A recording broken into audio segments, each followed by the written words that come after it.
All right. So we're gonna go tell the story of Compton's balls in your face. Yeah, I mean, we'll plug his stuff too, but Yeah. that's the main thing. All right. We ready to do this?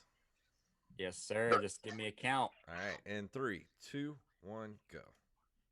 Coasties looking for entertainment this weekend can catch the next Aquarius event on the District Green on Howard Avenue in downtown Biloxi.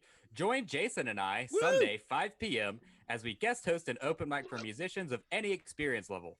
You can also look forward to a couple of new music videos Aquarius is producing this week in tandem with the directing talents of Astro Clown Productions. Follow Aquarius on Facebook and Instagram to keep up with their latest projects or to contact them about bringing yours to life. And as always, a very special thank you to our Patreon supporter, Mr. Ernie Kettemer. Let's start the show. Dun it. Dun it. Dun, dun, dun, dun, dun, dun, dun, dun, dun, dun, dun, dun, dun, dun, dun. Bam, bam, bam, bam, bam, bam, bam. It is Wednesday night here at the Open Micers Podcast, and I am ready to do this show. My name is Jason Robbins. I'm that cute new little Stay Puft Marshmallow Man, Jacob Craig, and our guest tonight, you guys already know him if you watch our show. He is the triumphantly returning co-host of Burning the Set List. Mr. Compton J. Smith is here, ladies and gentlemen. How you doing, Compton? Doing good. How are you boys tonight? Sound doing Excellent. good. Hey, you think your Bluetooth in the car might have picked up the phone because you sound a little echoey. Let's see if I just turn this off if that gets better. Hang on. Yeah, don't want to be echoing There, all how over about the now? place. Oh, that's much better. Now you That's sound. silky Oh smooth, shit, baby. now I can't hear you. Uh, Good God, what's happened to the world? Things have gone horribly wrong. There you go. All right, all Awesome. better. Now you sound Yeah, silky smooth. nice. Well, and I know we're on a clock, so I remember from last time. I'm going to treat this like a tight five. Let's get to Yeah. it. Where do you want to This is start? the type 5 of podcasts. All right, Like so this. where we left off last time, we were supposed to talk about how you got your balls in Jacob's face. So we need to go into that story before we do anything else. Let's just open with it. Let's Yeah, put it out there. straight Like the out balls Okay. on there. my face. Well, I am used to other people telling this story, but I'll give you the short version. We were hanging out back of the juke joint after comedy open mic, and many people ask, because I wear the kilt all the time, if I wear anything under the kilt, because to do so is inappropriate. It's kind of like calling somebody out. And Krangus decided he had had just enough beer that he wanted to find out if I was a poser or not. And my way of handling that question is to force people to indignate themselves at my expense. So I offered him the same thing I offered everybody else that asks: hit a knee, reach up there, and find out. To wit, he did. And the shock and surprise, along with the horrible noises that came out of his face as he found out the truth, made for quite a sight. And in his shock and awe, Well, I as take Jacob, it. I don't mean to interrupt you, but I take it because of the way with your beard and your hair and everything. I take it you're not one for manscaping down below. oh, no, it's, yeah, the carpet matches the curtains for sure.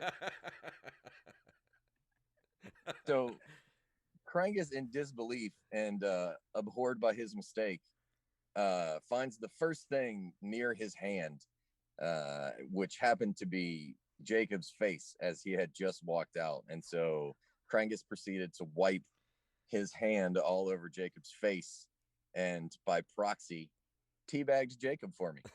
Yep. And he didn't just like pick my cheek.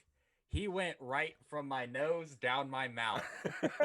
So I could taste Compton's balls. I There's a difference between like sweat salt and ball salt. I'll tell you that right now. I almost threw up, dude. Like I'm not homophobic or anything, but I don't want another man's balls in my mouth. Yeah, it's a I shock to almost the system. puked everywhere, dude. uh, Yeah, oh, that's awesome. why they That call was them blow jobs. Yeah, it's a job. It's a job. But Uh, that's the story we've been blue balling everyone with Nice. for over a month now. It's finally out in the open. I know you do that as a bit too. I didn't mean to ruin your bit. Nah, it's all right. The bit, it only goes well when one of the two or you or both are in the room. So I do it rarely. Yeah, it's true. So But I know that. Oh, I'm sorry. You go ahead. I got a question when you're done. Okay. I know that since the last time we talked, me and you have talked because I was on your podcast, Burning the Set List.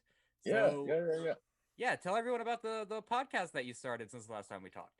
Oh, okay. So Burning the Set List is the governor, who is a Mobile Biloxi comic, and myself.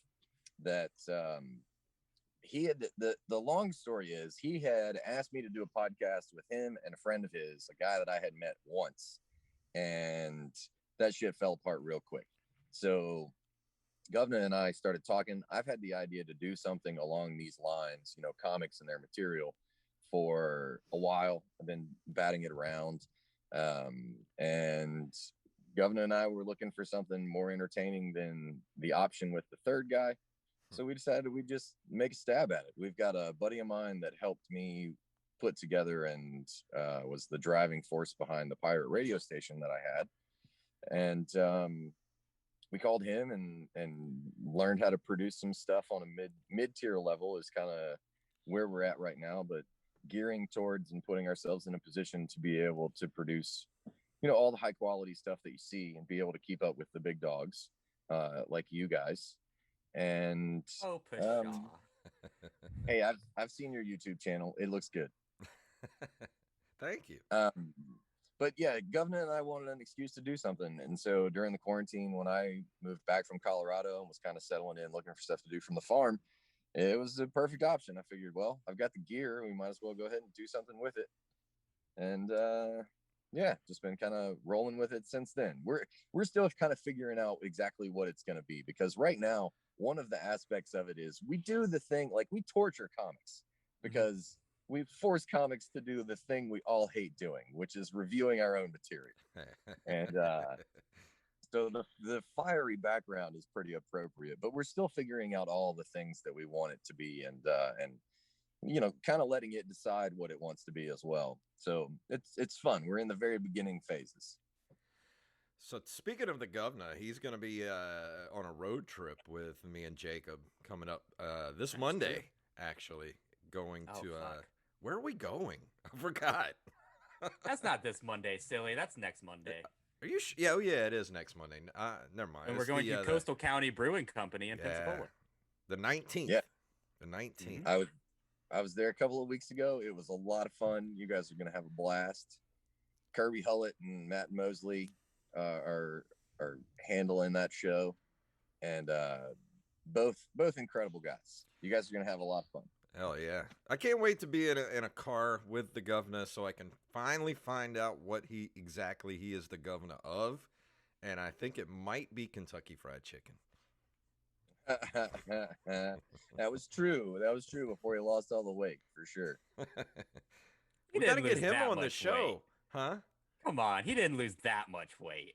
How much weight did he really lose? You've only seen him next to that plant. Trust me, man. He at one point it looked like he was going to blow away in the wind. I think he's leveled off. But yeah, he lost like nearly 50 pounds, if I'm not mistaken. Cocaine's a hell of a drug. But what was your question earlier that you wanted to ask? Compton, Jason? So you are now officially a farmer. I see. Yeah. Tell me about all that, like what your plans are. And I saw that you were thinking about running for office in Alabama too. So. Do it. Do it. Well, the office thing, that's a short story, because one of my anti-heroes in life is Hunter S. Thompson. Mm-hmm. And that's something that he notoriously did. He ran for sheriff in his little tiny town that he lived in Colorado, and created a ruckus, and it was pretty amusing. So I dabble with the thought, but I don't like paperwork. So me and public office probably not going to go too well together. The only kind of paper you like is the kind you roll. Yeah. But I I do entertain the idea of holding public office just in the interest of doing something good for the community. And God knows Alabama is, you know, just Hellscape. so far behind, popular culture, if you want to call it that. I don't know, but for a long time, the South has been mired in the past, and at some point, I have to stop saying somebody should go be good leadership and just go be good leadership. But that's probably not going to happen because I'm too selfish. And that is the segue into me being a farmer. The farming thing came about. It actually started as an idea years and years and years ago, with my family being from there, and me living in a couple of different places and moving around.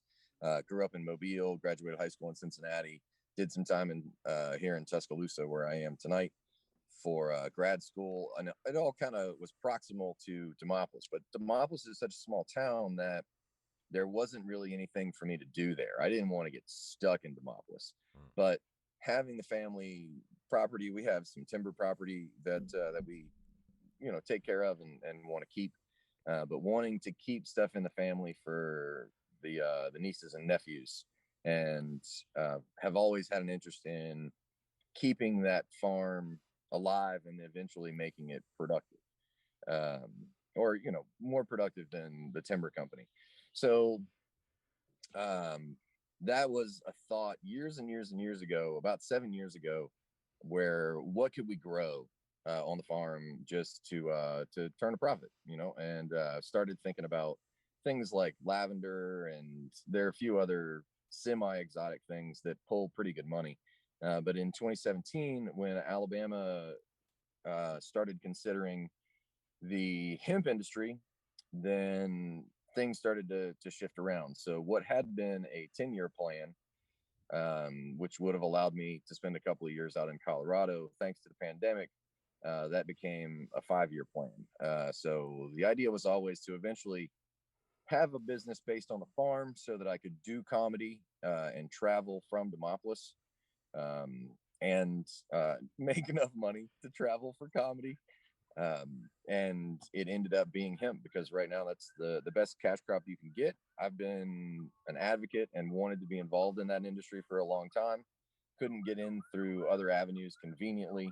So finally just decided, let's do this. I've got the resources, I've got the wherewithal. And so put a lot of things on hold, put a lot of the comedy production company stuff on hold, just to do this. But it's kind of a retirement plan for me. Getting to the point where I could have a business that makes enough money for me to keep doing comedy and not have to stress about getting paid is the long-term goal. And having a viable business that is insular and security for the next generations of my family are part of the big picture. And I like how you're talking about having a hemp farm, and then all of a sudden there were like blue and red lights and a siren behind. I noticed that too. There were red lights on your forehead, and I was about like, "We are filming a crime." Well, that's kind of how they feel about hemp in Alabama. So how do you go about, like, what kind of, like, I mean, would you have to have like permits? Like, how do you go about doing that? Especially in a place like Alabama, because you guys are like, Alabama. I mean, you guys are the Mississippi of the South. Yeah, we are.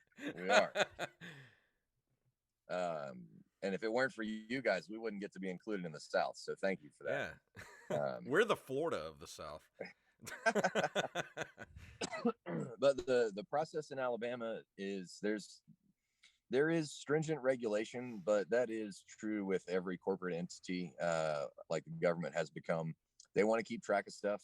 And from their standpoint, they're doing their best to understand what's going on, as well as make it a viable option. But because there is a lot of attention on hemp and cannabis in the States right now, especially in the South, regulation is thick. So the application process for Alabama, and this is all public information if anybody's curious on getting in, but you've got to start. My application had to be filed in November for my license. I had to have people come out and confirm all of the survey sites for the GPS coordinates for the grow location. All of the transactions that have to do with cannabis or hemp material are documented. So it is a very, very thick process. Sure. With from the state side, they just want to know what's going on and try and figure out, everything that's safe and cover their ass. But it is as thick as it is very doable. It is a great opportunity for Alabama and Alabama farms because it is the best cash crop the country has seen in quite a long time. So with having a farm like that, I mean, do you have to have like round the clock security to keep people from like sneaking in? I mean, how does that work? Because personally, I've thought about, like, my family has a lot of land out in rural Mississippi, and I was like, rural.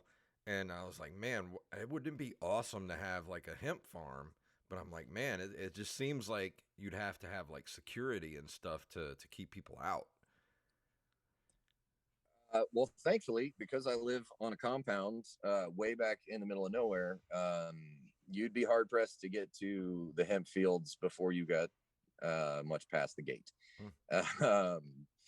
So it is not required by Alabama law at the moment that you have to have very stringent security, but it is recommended. It is a valuable crop, and people have messed with them in the past, and everybody takes their own security measures. But I live in a place that is remote enough that strangers don't show up without somebody noticing. Okay. Yeah. For sure. I imagine Demopolis is like Van Cleve on steroids. Someone drives by your driveway. You're like, who the fuck is that? It is 8 p.m. at this hour. People aren't driving at this hour. Well, we live way down a dirt road, miles down a dirt road. Yeah. And there's only one other person that lives past us. So, no, there's no vehicle that comes through my road that I don't recognize. Yeah, I was gonna I've been say in that neck of the woods before, man, and it is for sure the epitome of country. Yeah. So I imagine if any car, like you're gonna get noticed if you go down that road with if you're not from there. Well, I mean, we're so far out in the woods, which is what I love about it. It's the thing that scared me about the farm was the isolation and wanting to be around culture. And now, being an old man, I enjoy it. But we live so far out that I can hear you coming long before I even see your headlights. So it's quiet. It's way out there. But it's something to keep an eye on. Of course, we have security, so I can see all of that stuff. And as of course, my business plan is like everybody else in the business is to be able to produce both CBD and THC once that becomes legal. And when you start talking about security for THC versus CBD, that's a whole nother ball game. Yeah. And that's when you start getting barbed wire and shit like that. So is it a whole? Like, I'm kind of dumb when it comes to plants. So is it a completely different kind of plant that you're growing? Like it doesn't have THC in it. It's just strictly for like hemp products, or is it? I don't understand. I'm just trying to figure it out. Sure. It's cannabis. It is a cannabis plant.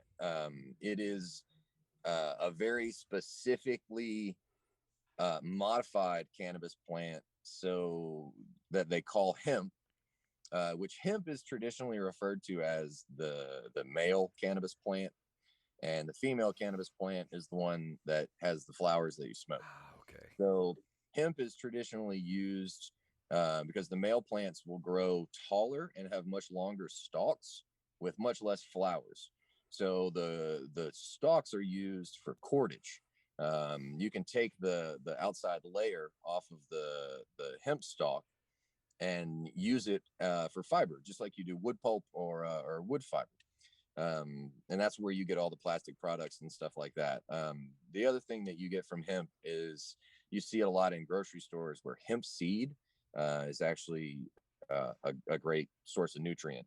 Yeah. You can buy it with a flaxseed and all that good Yeah. stuff. So those are the other two primary reasons for the hemp crop. But the CBD hemp that we grow is very specific, genetically monitored cannabis that has a very high concentration of CBD and a very low concentration of THC, which is the opposite of what you see in Colorado and like legalized marijuana. Are the cannabis plants that have very high concentrations of THC, very low concentrations of CBD. So they're both cannabis plants. They're just different variations of the same thing. Jason, you're really interested in this weed, bro. I know. I mean, I don't know anything about like plants or anything. Like as far as I know, like a marijuana plant is a marijuana plant. I don't know anything about like. I didn't no idea that hemp was like a male. You are the worst version of Joe Rogan. Dude, I don't smoke because like I'm the worst weed smoker on the planet. If I smoke, like literally I go to a different level of anxiety unforeseen by man. Like I will question every decision I've made since birth and be like, I am the worst human on the planet. I must die before. Have you ever done DMT? No. No. My bad. Dude, I have a bad reaction to stuff. Like I don't like to take anything.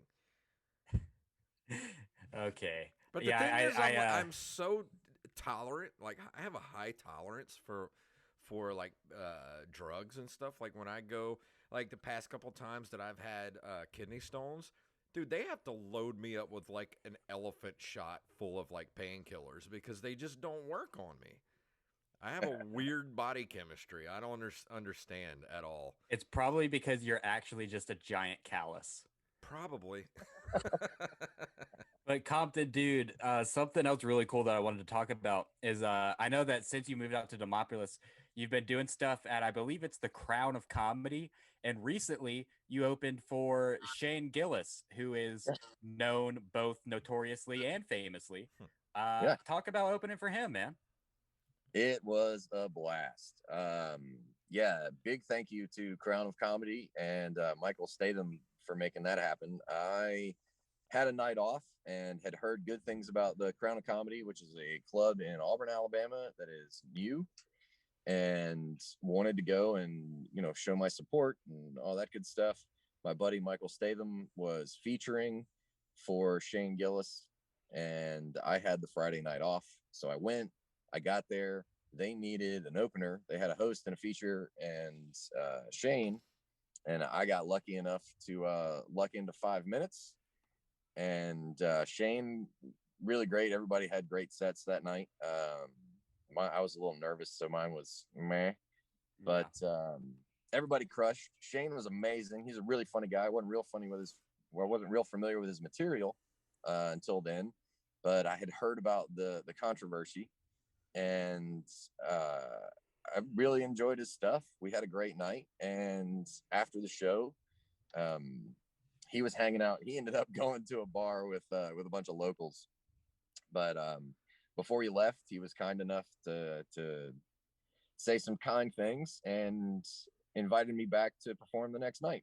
And awesome. So I did, and got the blessing of him and the club to come back. And the second night, went in with a plan for a tight 5, and had an opportunity in front of a good crowd to get a new recording and get a credit on the books and hang out and watch a really, really talented comic work. It was really cool. That's amazing, dude. Because all the controversy aside, like Shane Gillis got put in the position he was in because he was an amazing touring comic, and he was already known before SNL, recruited him and then fired him.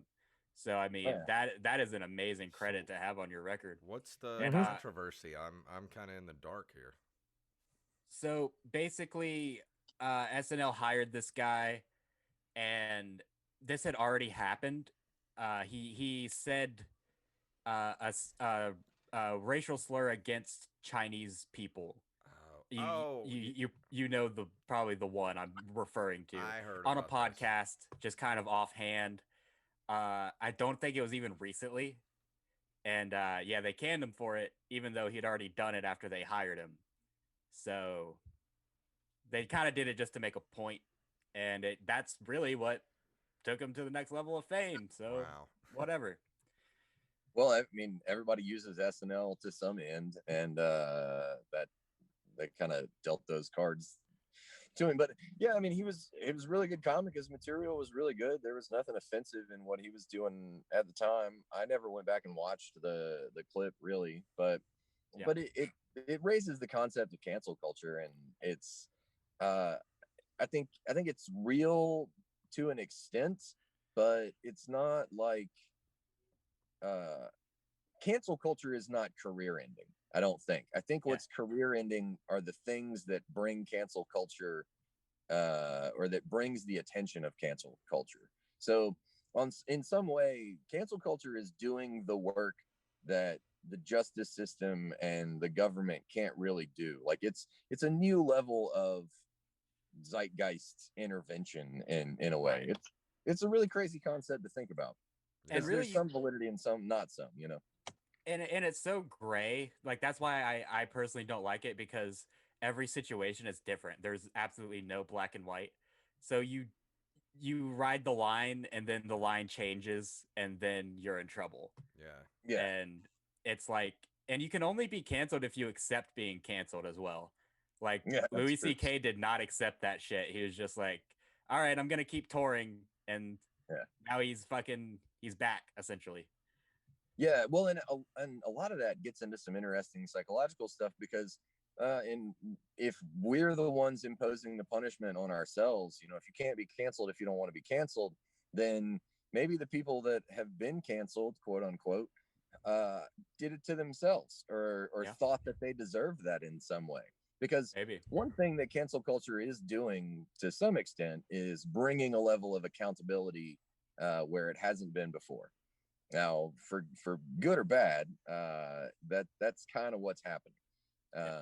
And I think there's a difference between holding someone accountable and telling them that they can't ever do something for the rest of their life. Like Louis C.K. Like Louis is still a great comic.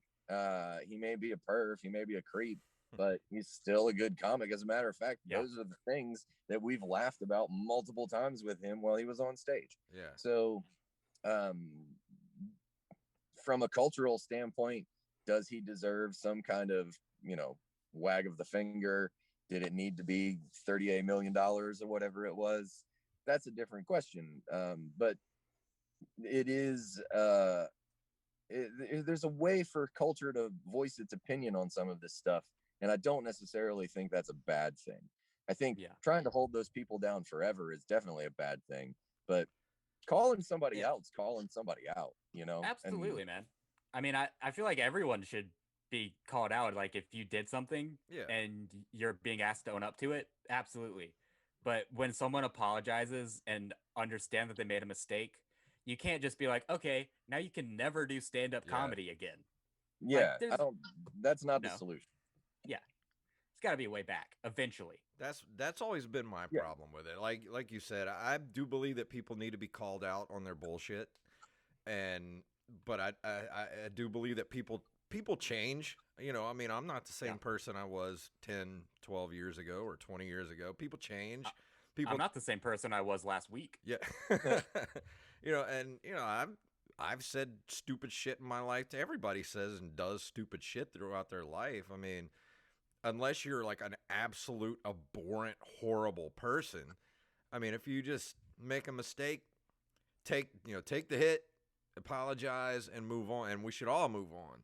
I mean, unless, you know, it's completely out there. Like if you rape somebody, then like that's kind of a different story. But yeah, if you're like fucking Chris D'Elia and there's text messages of you and 16-year-old girls, maybe you should kind of fucking, you know, take a step back, bud. Yeah. But other than that, there should be some lines. Yeah, there should definitely be some lines. And of course, we're talking about the average, not the exceptions. There are egregious mistakes that get made, that there are no path back from. Kramer being one. Yeah. But then that leads to the thought that even then it brings in the debate of what you can and can't say on stage, and the ultimate decider of what you can and can't say on stage is always the audience. So if you can make something funny and the audience goes along with you, you can say whatever you want. Now, Joey if Diaz. the audience, if the audience gets large enough and somebody starts to dissent, then that's where the cultural conversation comes in. But it's a wild concept. Sorry, that takes us down a long rabbit hole. I know. Well, we also have to learn. We also have to learn about nuance and intent, because, right. If you intend for something to be, like, I don't know, that's a long conversation for another show.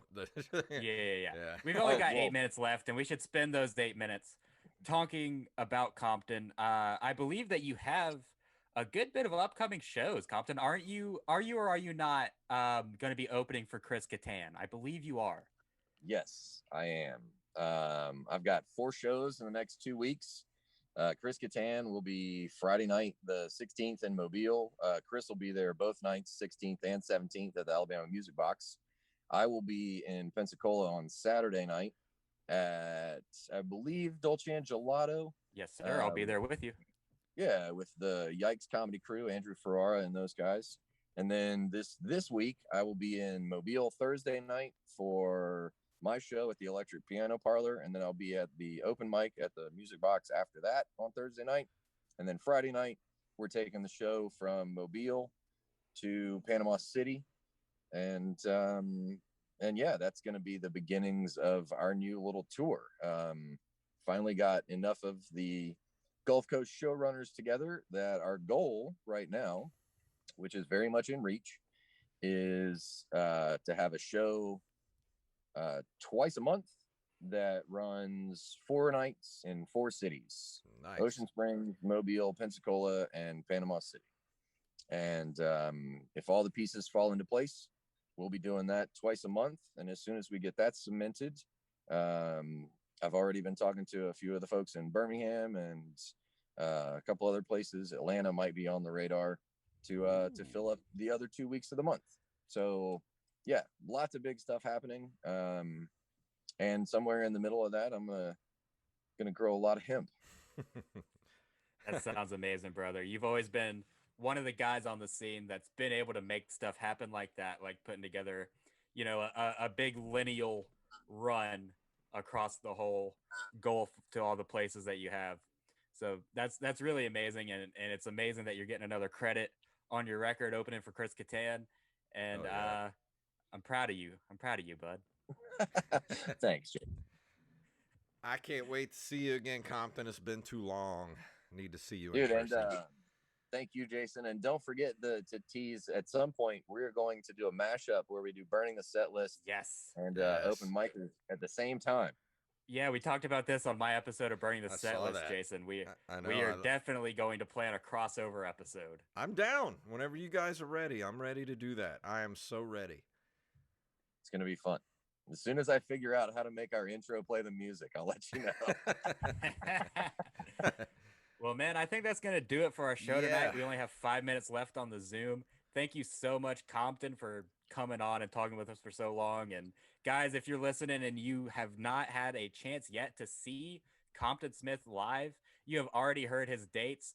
I believe it's April 16th that he is going to be opening for Chris Kattan at the Alabama Music Box. So get your tickets now for that, man. Like, why not? Just go see the man. And just follow him on let's see what's your Twitter handle? It's Obi-Wan Kabowski. Obi-Wan Lebowski. Hold on. Yeah, pretty kind of. Obi-Wan Kabowski. Yeah, but Obi-Wan. You can go to Compton Smith and find all of that. Obi-Wan Kabowski. And you can find all of it. Yeah, just look up Compton Smith, the whitest guy with the blackest name on planet Earth. Right. And me and Jacob will be at where are we playing again? In Pensacola at the so in Pensacola we are going to be at Coastal County Brewing Company. Yeah. I believe the date on that is the Monday the 19th We're going to be over there in Pensacola. I know we have a lot of Pensacola listeners, so guys, please come out and see us. Yes. And this Sunday, this should drop on Saturday. So if you're listening to this, come out tomorrow to District on the Green in Biloxi from 5 to 7. Me and Jason are going to be guest hosting a music open mic right out there on the field. There's going to be beer on tap, and there may or may not be a food truck. I'm not sure if it's official yet, but please come see some great musicians. Come see me and Jason host, and it's going to be a fun time. Fantastic. If you want to email us, we're at openmikerspodcast@gmail.com, at openmikers on Twitter, and openmikerspodcast on Facebook. And thank you so much again to Compton Smith for coming on the show. You're always welcome here. One of our favorite people on the planet. So Jacob, tell everybody good night. Good night. Good night. Thanks for having me.